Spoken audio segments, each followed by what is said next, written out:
prendre beaucoup de temps. Il faut que j'en vienne rapidement à l'infrastructure, aux infrastructures, il y a un volet important. Tout ça, on fait comment? L'infrastructure, c'est la clé. Pour les acteurs économiques que vous êtes, vous le savez, il faut produire, mais il faut pouvoir évacuer. Il faut la mobilité aussi à l'intérieur du pays.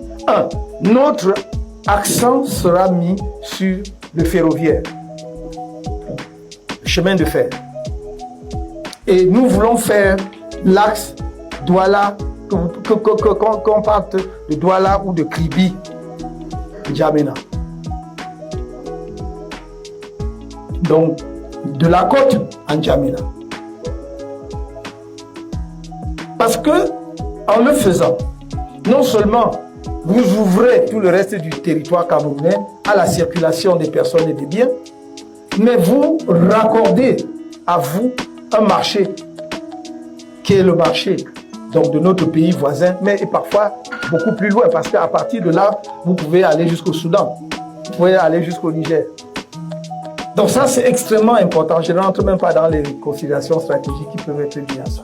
C'est extrêmement important. Donc cet axe-là. Et le deuxième axe, c'est à partir de l'Est, puisque la colonne, une des colonnes dorsales sera l'Est, à partir de l'Est, c'est Bangui. Voilà les deux axes principaux. Ensuite, il y aura des embranchements maintenant à l'intérieur du pays, parce que de Douala, vous irez jusqu'à Limbe. De Konsamba, vous irez jusqu'à Kumba, parce que ce chemin de fer-là sera refait. Mais ce ne sera pas le chemin de fer tel qu'il existe aujourd'hui. C'est un nouveau chemin de fer aux normes internationales.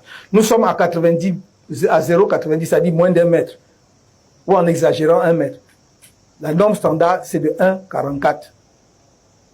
Ça limite les déraillements.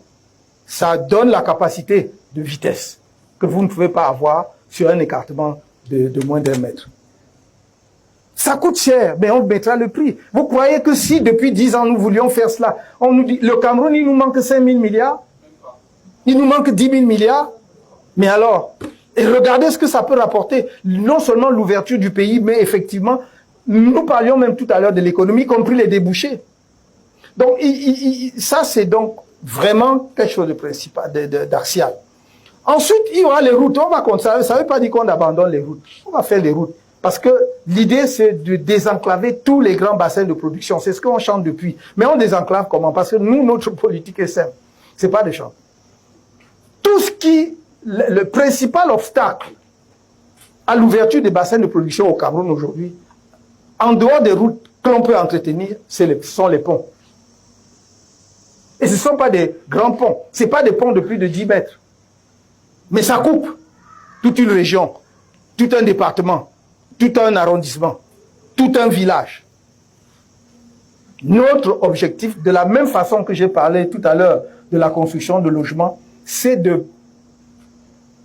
bridge, comme on dit, comme diraient les anglo-saxons, bridge the country. C'est-à-dire, c'est les petits ponts là, ce sont les entreprises camerounaises, vraiment les grands là, qui gagnent beaucoup là. Ça, c'est pas pour eux. Ce sont les ponceaux et les ponts de 10 mètres. Donc, si les Camerounais, les ingénieurs camerounais disent qu'ils peuvent pas construire, qu'ils rentrent à l'école alors, parce que vraiment, on se demande ce qu'ils sont allés faire à l'école. Donc, c'est des ponts, 5 mètres, 10 mètres. Regardez combien d'emplois ça va créer, mais combien ça va sortir les gens de l'isolement, couper du reste du monde. Prenez même seulement ici dans le littoral, quand j'en parlais, j'étais au centre. Vous prenez la région du centre.